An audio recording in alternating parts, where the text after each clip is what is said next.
American lawman Elliot Ness, leader of the Untouchables, is known as the man who stopped Al Capone. This was the last ride of the Untouchables, escorting a convicted Capone to Chicago's Dearborn Station to get on a train where U.S. Marshals would accompany him to an Atlanta penitentiary. Elliot Ness was somewhere in the crowd, but the cameras followed Big Al. The truth is, Elliot Ness was not the man who single-handedly brought down Al Capone.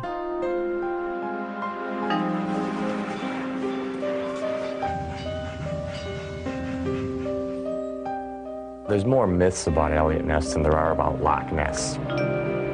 Ness was a hard-working, honest Prohibition agent, but he did not single-handedly put Al Capone away.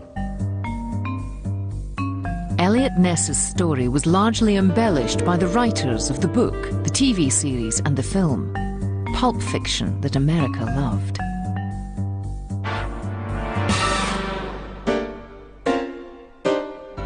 The real Elliot Ness was full of contradictions. A moral crusader, yet a shameless publicity seeker.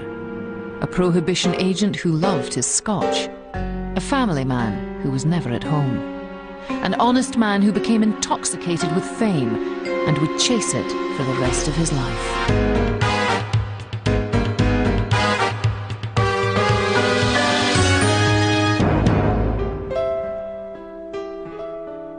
He was so terribly good he never got a spanking, his mother would later say. Elliot Ness was born on April the 19th, 1903 in Chicago's South Side. His mother named him after one of her favorite authors, George Eliot. I don't know if she was aware George Eliot is a pseudonym for a woman, Mary Ann Evans, but just the same, she liked the ring of the name Eliot. He was the youngest child by far. A brother and 3 sisters were already teenagers when he was born.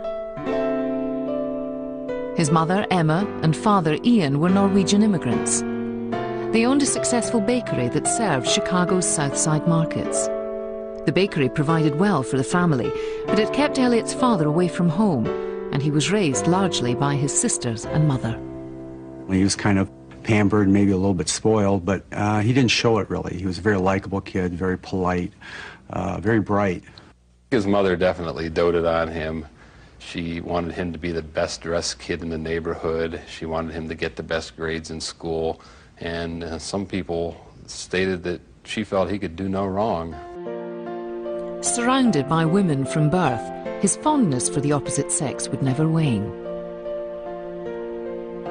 At Pullman Elementary, Elliot was thought shy. His nose was always in a book. He was a great reader. He had a genuine love for novels, read all the old classics, read Shakespeare as a kid, but he enjoyed Sherlock Holmes, any type of detective work. His sister, Clara, married a young Justice Department agent named Alexander Jamie. Elliot became infatuated with his G-man brother-in-law, a real-life detective. Alexander taught Elliot how to shoot at the government firing range and told him all about his exploits as a federal agent. This was a time when the Prohibition was going to kick in. This was a time when the criminal element was on the rise in Chicago. It was very exciting times in Chicago to be a federal agent. In junior high school, Elliot dressed fairly well thanks to his mother, but he was awkward and disorganized. His nickname was Elegant Mess.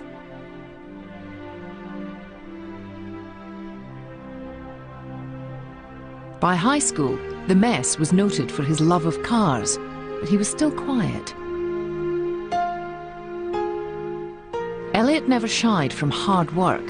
Throughout high school, he maintained a paper round and helped out in his father's bakery. Certainly his father instilled in him a strong work ethic, and his father encouraged him to pay attention to his studies as much as his father was around. His father very much wanted him to go to college, get a good education, and get a good job. In autumn 1921, Elliot enrolled at the University of Chicago to study commerce, law, and political science. He lived here at the Sigma Alpha Epsilon fraternity. Away from his parents for the first time, Elliot finally began to come out of his shell. In college, he was quite popular with the ladies. He was very attractive. He had a good upper body strength, and I think he dressed in a way that displayed that. He studied jiu-jitsu, and he was a terror on the tennis courts. He graduated in 1925 with a degree in business, but declined offers to enter Chicago's corporate world. Instead, he went to work as an investigator for an insurance company and began studying for his civil service tests. Elliot wanted to be a lawman. It was the middle of the Roaring '20s, and Chicago was a wild town. Prohibition was the law, but drinking, prostitution and gambling were everywhere. And emperor of it all was Scarface Al Capone. Capone was untouchable. City cops, City Hall, and a lot of federal prohibition agents were on his payroll. The Prohibition Bureau was the most corrupt law enforcement agency in American history. The agents were poorly paid, they were incompetent, many of them were on the take, and in addition to that, they were trigger happy. Eliot Ness chose to become a prohibition agent. It was a move that disappointed his father and appalled his mother. The idea of prohibition was not held in high esteem, and the idea that he would sacrifice a business career to take a job such as that was not pleasing to her at all. I'm sure that Ness, shortly after becoming a prohibition agent, suffered an identity crisis. He had a decision to make. Was he going to go along? Was he going to conform to the norm? And the norm in his work group, prohibition agents, was to be on the take. Or was he going to be sort of the odd man out and stick by his moral scruples? Ness took the high road and made a commitment to become a shining example of an honest prohibition agent. It was one of the most important decisions he ever made. His clean reputation and well-placed family connections put him on the fast track for the biggest prohibition assignment in America, Al Capone.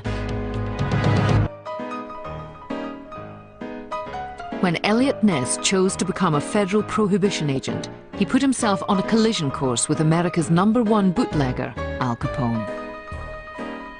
Every day, thousands of barrels of Capone's product rolled into speakeasies and gambling dens. There were a few crackdowns, but they were mainly for show and had little impact. In Chicago, people loved to drink, and most, including Eliot Ness, thought the Volstead Act, known as Prohibition, was a misguided law. He thought it was damn foolishness. He thought people, as long as they used it moderately, should have the beer. What was the phrase he used to use? Legislate against human nature was his term for what prohibition was. Eliot Ness was known to enjoy a drink or two, dating back as far as his college days when he was a member of a college fraternity. I think it's a pretty safe bet that even during Prohibition, he was one of many millions of Americans who were enjoying an occasional drink. But Ness never publicly questioned the law, and he had sworn to uphold it.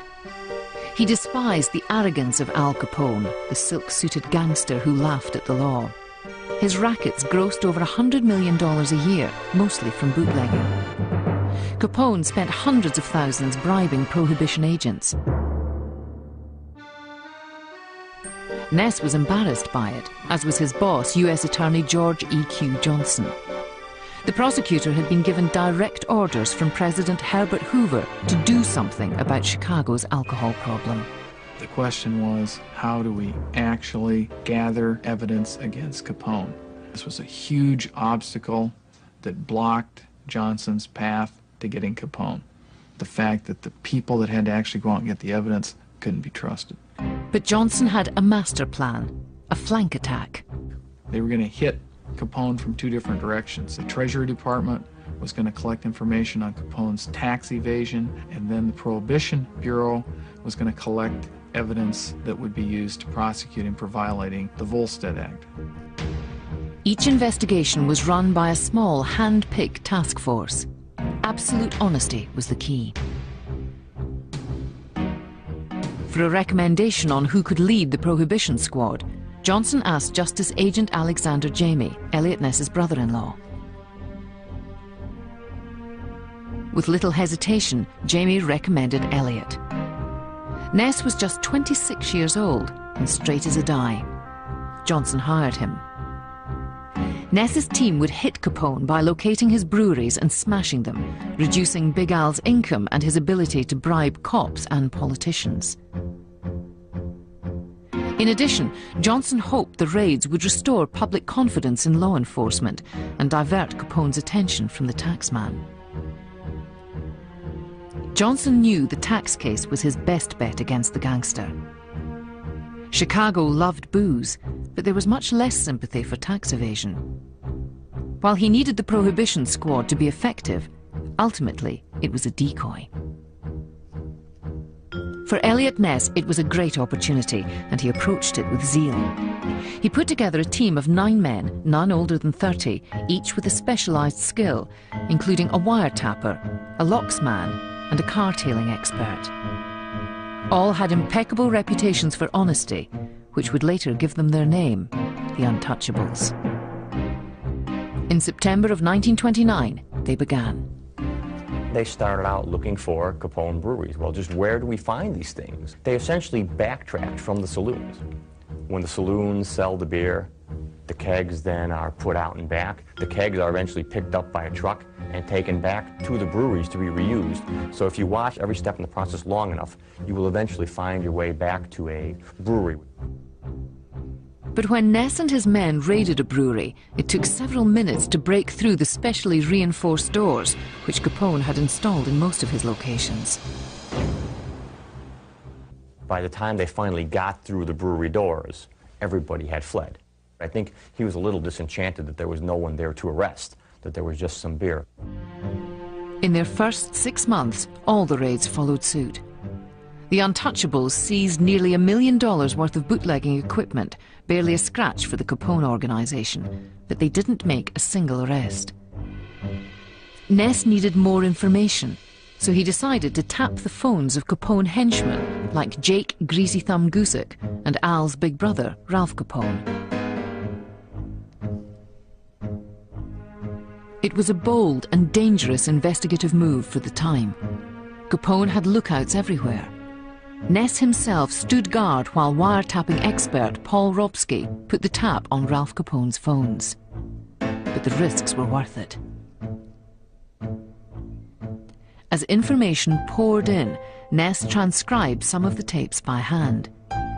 There were details of brewery locations, how many barrels would be shipped to which bars and when.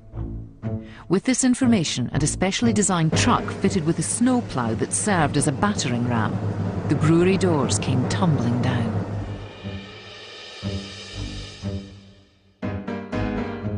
In a raid on June the 13th, 1930, they arrested 6 men, took 2 trucks and destroyed $25,000 worth of equipment. Newspapers picked up the story, and Elliot kept the cuttings in a scrapbook. But the raid and Eliot Ness were of little interest to Al Capone.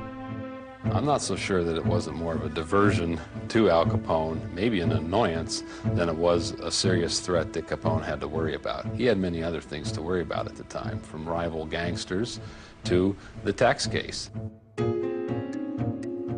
The taxmen were making progress. IRS agent Frank Wilson had located some of Capone's secret ledgers, detailing parts of his illicit income. All Wilson needed was to tie Capone directly to the ledgers. He needed to find the accountant who had written the books. But Eliot Ness had met the woman he wanted to marry. Her name was Edna Staley. She was Alexander Jamie's secretary. Within months of dating, Eliot proposed and she accepted. But because of his work, they put the wedding on hold. This was unfortunately a time of his life where the scales had to tip or tilt in the direction of chasing Al Capone at the expense of his personal relations with the woman he would later marry. By late summer of 1930, Ness's raids had begun to have some impact on Al Capone. The gangster sent an associate to Ness's office in Chicago's Transportation Building with an offer of $2,000 every week if Ness would relax his still-busting. At the time, Ness's annual salary was just $2,900. His response was telling. Ness at that moment was enraged. that he'd be offered a bribe, and he took the money and stuffed it back into the young mobster's pockets, literally threw him out of the office. And that pretty much summed up what Ness was all about, the fact that he couldn't be corrupted. When his money was rejected, Capone tried scaring Ness. He was once almost run down by a car. He had a couple shots fired at him once while he was, when he was getting out of his car. Capone, would do things like that. He was a master at chicanery. He was a master at intimidation. I frankly doubt if Ness was in great danger. The Capone gangsters were smart businessmen, whatever else they were, and I think they would have realized that there's no percentage in killing a federal agent. Nevertheless, the intimidation took its toll. Elliot worried about Edna's safety and would keep away from her during particularly tense times, sometimes for months. Ness pressed on with his raids, and his scrapbook filled up. Reporters didn't know Ness was leading a secret squad against Capone. They thought he was just a rare prohibition agent, actually doing his job. And if he was going to do a major raid, he didn't just sneak in. He made sure that the media was there to cover it, every whack of the axe. He was such an egotist. But any time an investigator tells the press ahead of time that I'm going to raid 1010 North State Street, so that they're there at the time he comes in and he gets headlines, it's not exactly a good way to get convictions. But U.S. Attorney Johnson never ordered Ness to curb the press relations. It created the impression that work was being done against Capone. Ness, I think, really wanted to give the public a hero that was opposite Capone, somebody who was incorruptible, who wasn't tainted, and who was out there dealing for the public good.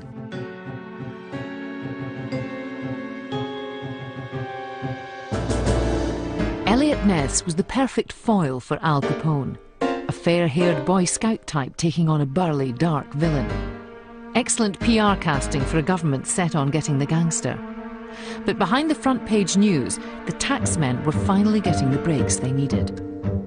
IRS agent Frank Wilson had finally located the bookkeeper who had entered the numbers into one of Capone's secret ledgers, and he convinced him to testify. A tax case was made. Capone was indicted on June the 5th, 1931. Ness's prohibition case was ready too. A week later, Capone and 68 others were indicted on over 5,000 bootlegging counts.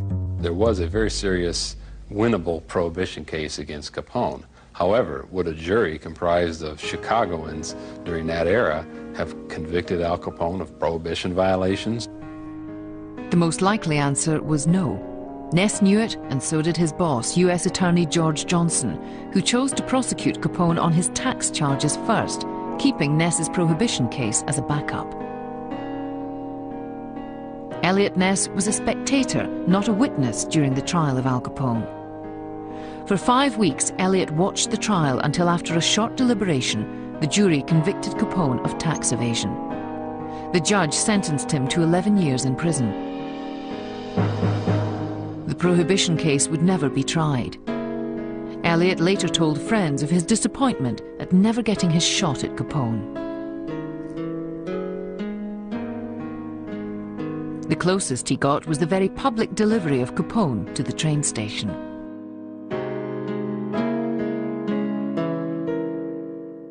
But Eliot's boss, George Johnson, wanted him to be credited. So, in an interview with the Chicago Tribune, he described publicly for the first time the special prohibition squad which Ness had led. The reporter ran with the story and called the squad the Untouchables because of their refusal to accept payoffs. The press response was greater than Johnson had expected. The story ran across America, touting Ness as the primary batterer of Capone, giving the taxmen a backseat. Ness never corrected the mistake and traded on the misconception whenever it served his purpose. But the lie had a haunting consequence. The false image cast a long shadow. No matter how great his accomplishments were for the rest of his life, and there were many, history would remember him for the wrong thing. With his workload slowing, Eliot and his longtime girlfriend Edna Staley were finally married. But it was not an easy time for the couple, because Elliot was unsure of his professional future. In 1932, he was promoted to chief investigator of the Chicago Prohibition Bureau, but prohibition would be repealed just a year later. He stayed with the Treasury Department until 1935, when he was offered the position of Public Safety Director of the City of Cleveland, a job which would place him in control of the police and fire departments, as well as traffic safety matters. Ness readily accepted. He and Edna were on their way to Cleveland. At the time, it was the 7th largest city in America, and through the Depression had retained some financial clout.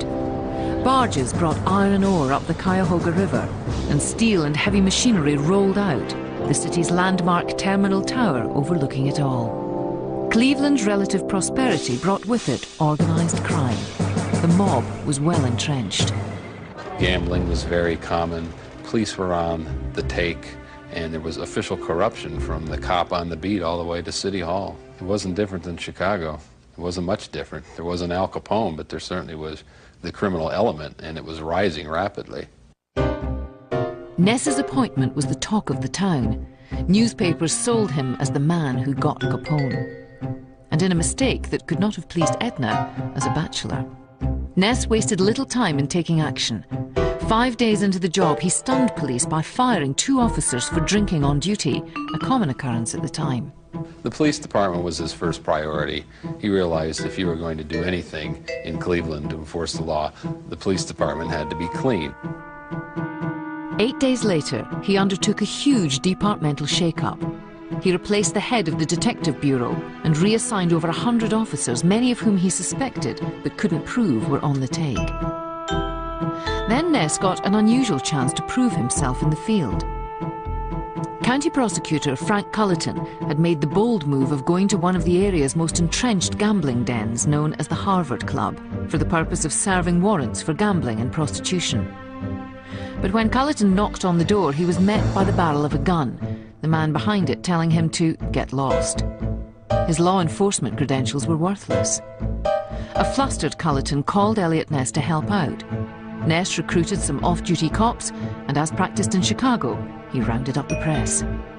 Then he walked right into the Harvard Club and met no resistance. Just as in his early untouchable raids, most of the gamblers and prostitutes had already fled. There were a few arrests, but Eliot Ness was front-page news. He was kind of like the frontier marshal. Of course, that's mostly mythical image that we have, you know, of lawmen. The guy who comes into town and cleans, takes care of all the bad guys, and he gave the people a hero to look up to and an example of honesty that they didn't really have at that time. But 2 weeks after the Harvard Club raid, parts of a dismembered woman were found on Cleveland's east side. The bizarre killing was not given much coverage, and Eliot Ness made no comment on it. But the murder would come to test his skills. Cleveland seemed dazzled by Ness. He was in the paper almost every day. His scrapbook was overflowing with articles and cartoons chronicling his exploits. Ness set his sights on organized crime. He employed a lesson from Chicago: cut off their income. Instead of smashing stills, this time he busted up gambling dens. He led scores of raids. To get information on who was running them and who was being paid to look the other way, Ness put together a secret investigative team like the Untouchables, called the Unknowns. Like their predecessors, they were officers with a reputation for incorruptibility. The result was a series of police corruption convictions, including 2 precinct captains. Ness was beginning to win back public confidence in the police. On September the 10th, 1936, in the train yards where hobos jumped on and off trains, one tripped over another body. It was the 6th victim killed in such a manner. The city looked to the man who had got Al Capone to solve the case. But both Ness and the police were stumped. Other than the fact that most of the victims seemed to be vagrants, the killer left very few clues. Murder cases were not Eliot's speciality. After a storm of building searches and an exhaustive canvass of the homeless population, no real leads turned up. Ness was putting in tremendous hours, and like his father before him, was rarely home. If he was home before 10 o'clock at night, it would be odd. Edna didn't work outside the home. She had no other career, and together they weren't able to have any children, so she didn't have much to fill her days. I'm sure it was very lonely for her. The couple's inability to conceive bothered Elliot greatly. On weekends, he often went over to the neighbor's house to see their kids. Elliot would knock on the back door and just ask, "Can I come in and play with the children for a while?" He loved children. Elliot was 35. He and Edna lived quietly with their 6 cats in this lakeside cottage. He seemed to use his time at home to recharge from the furious pace of work, and would relax by reading classics, listening to music, or simply staring at the waters of Lake Erie. He didn't seem to have enough energy for his marriage. Ever since the time of their engagement, Elliot's work had got the best of him. He and Edna filed for divorce in 1938. Ness, for a short time there, actually became really Cleveland's most eligible bachelor. He was still a young man. He actually became a playboy, sort of, for a short time. An accomplished dancer, he was often seen at Cleveland's top nightclubs with a drink in his hand and a date on his arm. He liked being around women, and women really liked being around him. He was a ladies, he liked ladies. He did kind of have boyish looks about him. His stature wasn't all that large. He was 5'9" and definitely not looking like a fullback or anything that way exciting, perhaps, to women. They said it was more his demeanor, and you just kind of felt at ease and trusted him. He stepped up his attack on organized crime by investigating labor rackets that had infiltrated the Cleveland unions. In addition to convictions against the city's top labor racketeers, he revitalized other aspects of public safety, urging the community and his officers to get tough on drunk drivers. Within a year, Cleveland went from the deadliest to the safest city in America. Insurance premiums were slashed. He was fulfilling all the promise he had ridden into town on, except for one case. On August the 16th, 1938, the torsos of 2 more vagrants, victims 11 and 12, turned up. The city was panicking. Ness took extreme action. The next night, using all his power as safety director, he took fire engines, policemen and ambulances to the shanty town near the railway where most of the victims had lived and had been found. He cleared out every vagrant, sending them to the Salvation Army, and then burned the site.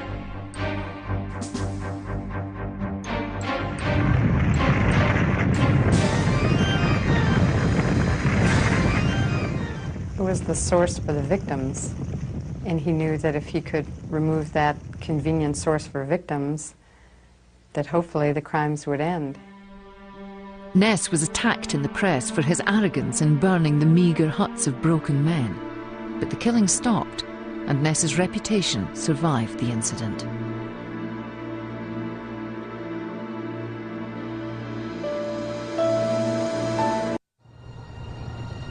By 1941, Cleveland's torso murders had faded from public memory, and Eliot Ness was one of the most popular men in the city. Local Republicans encouraged him to run for mayor, but Ness declined. He had always voiced a disdain for politics. We could have run for mayor in 1941 and been elected easily. He's very popular and very effective.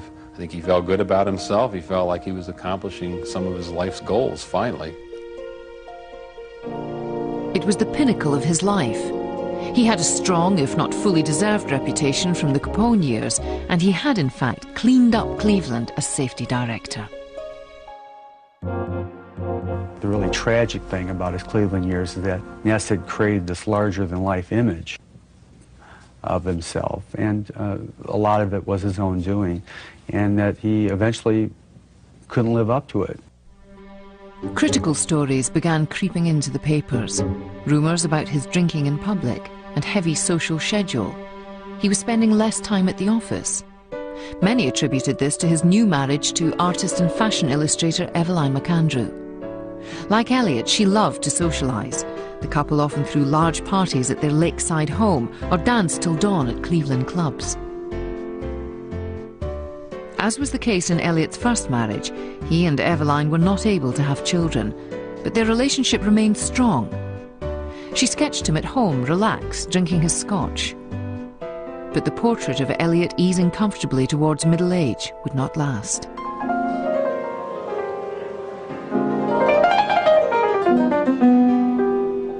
On March the 4th, 1942, Elliot, Eveline and some friends were out for a night on the town. The drinking and dancing lasted well into the morning before the couple headed for home.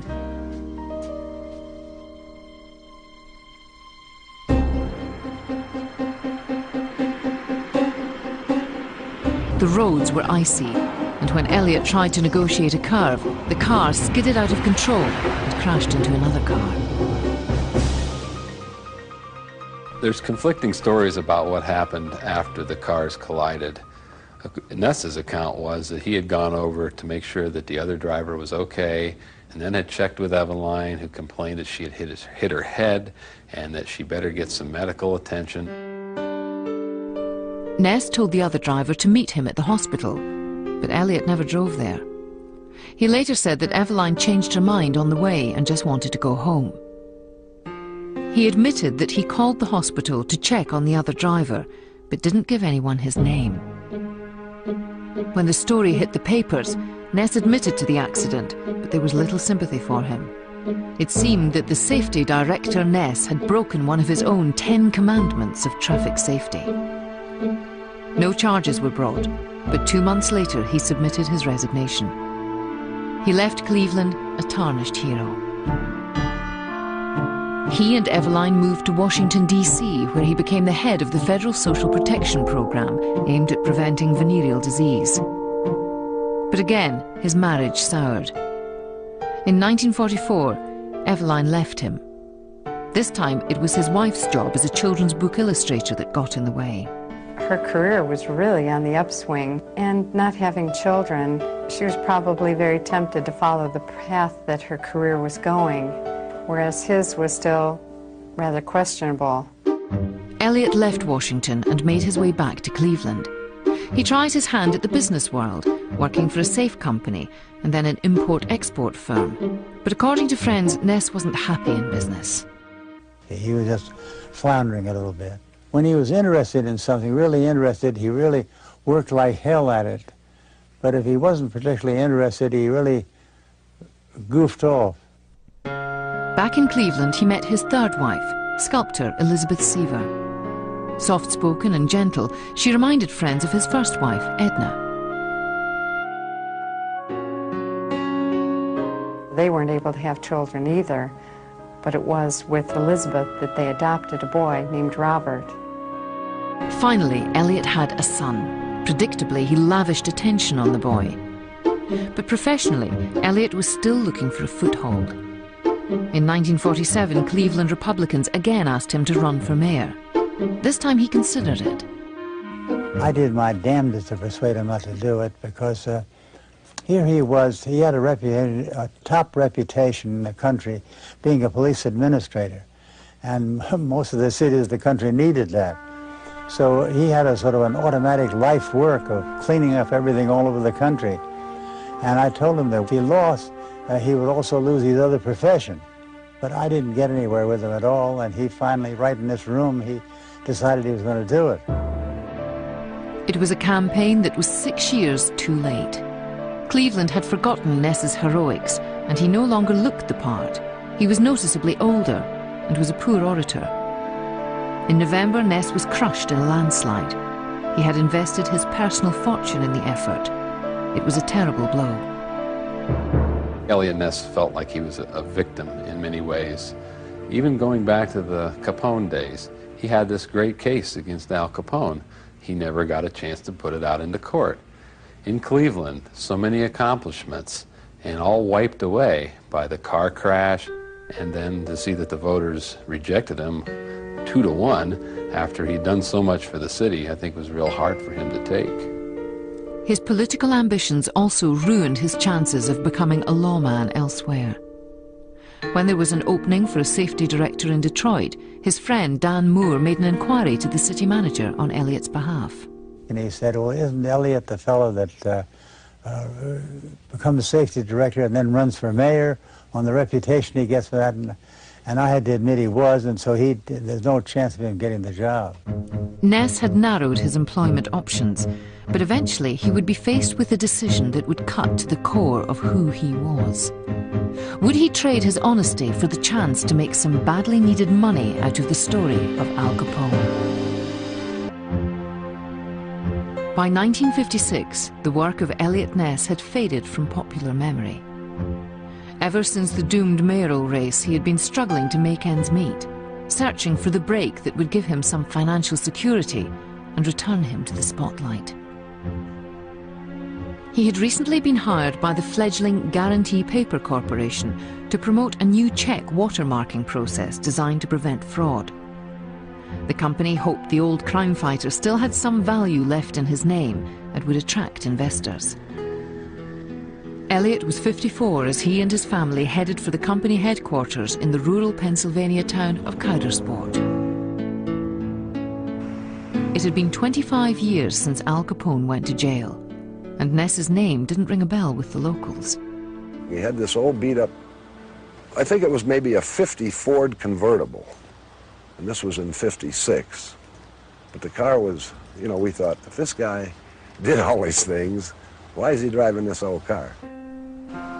In his new office above the hardware store, it soon became apparent to Elliot that Guarantee Paper wasn't on solid ground. The company had very little capital. Elliot tried to push the product, but he wasn't like the Ness of old. He usually knocked off at 5 o'clock and went to the local bar for a drink. It was clear that the former prohibition agent was an alcoholic.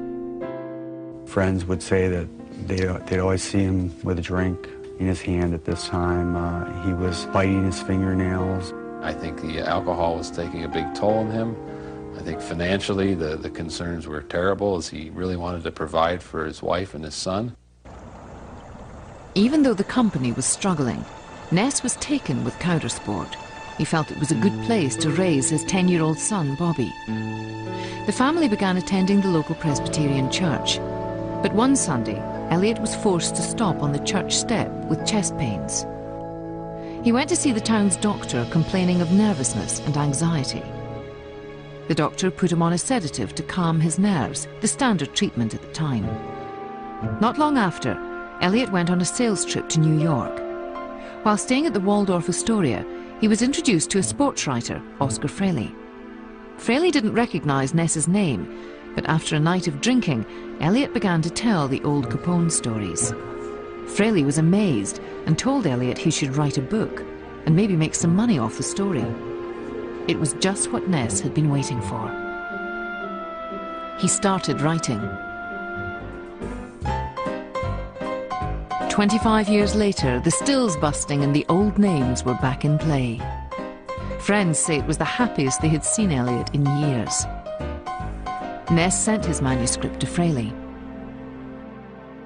And it was that, which is a very straightforward telling of I did this, I did this, I did this, that Oscar Fraley then took and spun into the book. What Fraley came back with was quite different from the original. Fraley had written that it was the Untouchables more than anyone else who broke Capone, and that they had gathered the evidence that led to the tax conviction. Ness read the draft to his friends. I would contradict him on some of it. He would get a little grin on his face and say, well, you've got to embellish these things a little to make them interesting. Flat broke and drinking heavily, Ness was betraying the one asset that had defined him all his life, his honesty. The question is, did Ness have any idea that this would create such a legend? Or was he just trying to sell a few books to rescue himself financially? I think it's the latter. He was very desperate to support his family. It was really Fraley, I think, that who embellished it more. Fraley did not have a reputation as a very good journalist, but he had connections, and he was able to use them to help get the book published. When Ness got word from Fraley that the book had been accepted for publication, he shared the news with everyone from Coudersport. Just 2 months later, on May the 16th, 1957, he reviewed some final book proofs. He left the office at 5 and walked a few blocks to his home. But on the way, the chest pain returned. He was having trouble breathing. He went to the kitchen and began to pour himself a glass of water when he collapsed. Betty, who had been working in the garden, heard the noise, rushed in and found Elliot on the floor, dead from a massive heart attack. He had left instructions to be cremated and wanted his ashes scattered over water. There was barely enough money to pay for it. He had died so deeply in debt. He had a car, he had 2 guarantee paper company paychecks in his wallet uncashed because there was not sufficient revenue to honor those checks at the bank. He owed creditors more than $7,000. His advance on the book was only $200. In the end, he got very little money from The Untouchables. The Untouchables as a book was not an outstanding success, but it was the seed from which the legend grew. Eliot Ness is one of the few guys who gets to create his own myth, to write his own book that creates this myth of I dried up Chicago, which is the myth part. And what happens in the first TV show with Robert Stack is they start with that material, and then they run out of material very quickly, so they expand on the myth. It gets embellished a little bit further in the Kevin Costner movie in 1987. Somehow, his death prior to the release of his book made his myth more permanent. He wasn't around to be criticized.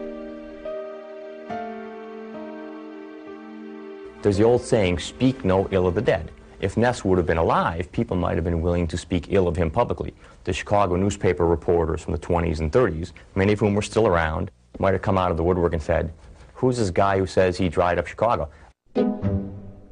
Few remember anything about Ness but the Chicago days. He told a seemingly small lie, so people would remember him and perhaps buy his book. But the lie grew so big, it eclipsed the rest of his life. If there's any lesson that can be learned from the life of Eliot Ness, perhaps it's this. Once you find something that you're good at, stick with it. Eliot Ness was a great police administrator, and when he left that, he did it at great cost. Ness was a very decent man. He had some very legitimate accomplishments. It's a shame that the only Eliot Ness that most of the world is familiar with is the Eliot Ness that went after Al Capone.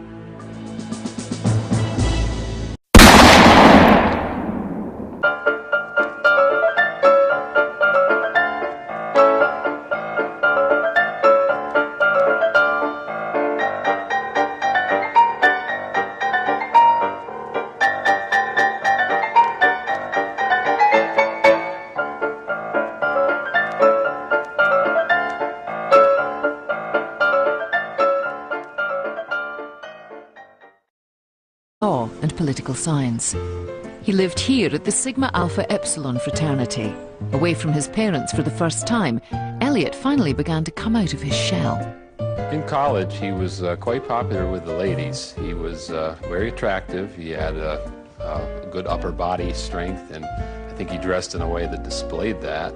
He studied jiu-jitsu, and he was a terror on the tennis court. He graduated in 1925 with a degree in business, but declined offers to enter Chicago's corporate world. Instead, he went to work as an investigator for an insurance company and began studying for his civil service tests. Elliot wanted to be a lawman. It was the middle of the Roaring '20s, and Chicago was a wild town. Prohibition was the law, but drinking, prostitution and gambling were everywhere. And emperor of it all was Scarface Al Capone. Capone was untouchable. City cops, City Hall, and a lot of federal prohibition agents were on his payroll. The Prohibition Bureau was the most corrupt law enforcement agency in American history. The agents were poorly paid. Alexander taught Elliot how to shoot at the government firing range and told him all about his exploits as a federal agent. This was a time when the prohibition was going to kick in. This was a time when the criminal element was on the rise in Chicago. It was very exciting times in Chicago to be a federal agent. In junior high school, Elliot dressed fairly well thanks to his mother, but he was awkward and disorganized. His nickname was Elliot Ness.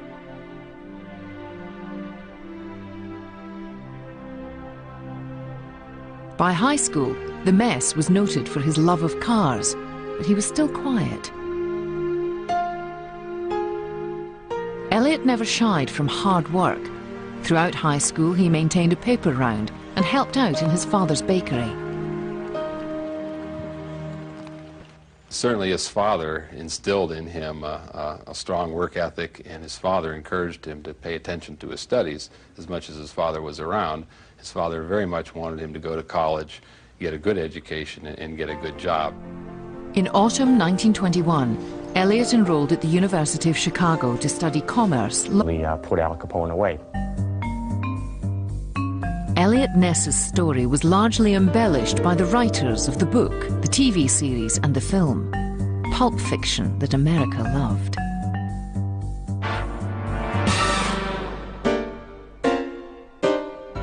The real Eliot Ness was full of contradictions.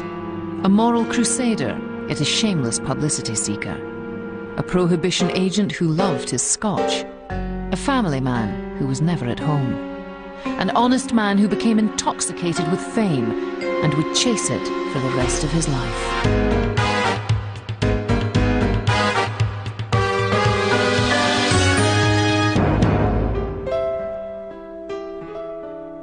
He was so terribly good he never got a spanking, his mother would later say. Eliot Ness was born on April the 19th, 1903 in Chicago's South Side. His mother named him after one of her favorite authors, George Eliot. I don't know if she was aware George Eliot is a pseudonym for a woman, Mary Ann Evans, but just the same, she liked the ring of the name Eliot. He was the youngest child by far. A brother and 3 sisters were already teenagers when he was born. His mother, Emma, and father, Ian, were Norwegian immigrants. They owned a successful bakery that served Chicago's South Side markets. The bakery provided well for the family, but it kept Eliot's father away from home, and he was raised largely by his sisters and mother. He was kind of pampered, maybe a little bit spoiled, but he didn't show it really. He was a very likable kid, very polite, very bright. His mother definitely doted on him. She wanted him to be the best dressed kid in the neighborhood. She wanted him to get the best grades in school, and some people stated that she felt he could do no wrong. Surrounded by women from birth, his fondness for the opposite sex would never wane. At Pullman Elementary, Eliot was thought shy. His nose was always in a book. He was a great reader. He had a genuine love for novels. Read all the old classics, read Shakespeare as a kid, but he enjoyed Sherlock Holmes, any type of detective work. His sister, Clara, married a young Justice Department agent named Alexander Jamie. Eliot became infatuated with his G-man brother-in-law, a real-life detective.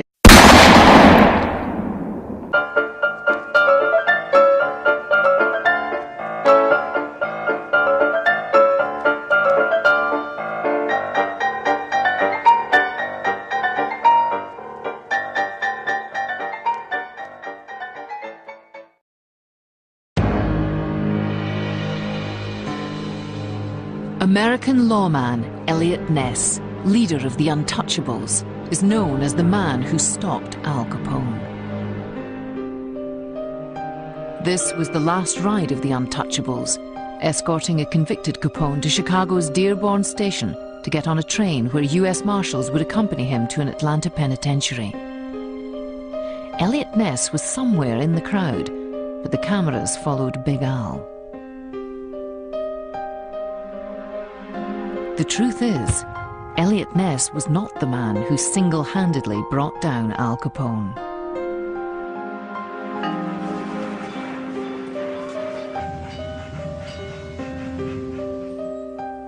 There's more myths about Eliot Ness than there are about Loch Ness. Ness was a hard-working, honest prohibition agent, but he did not single-handedly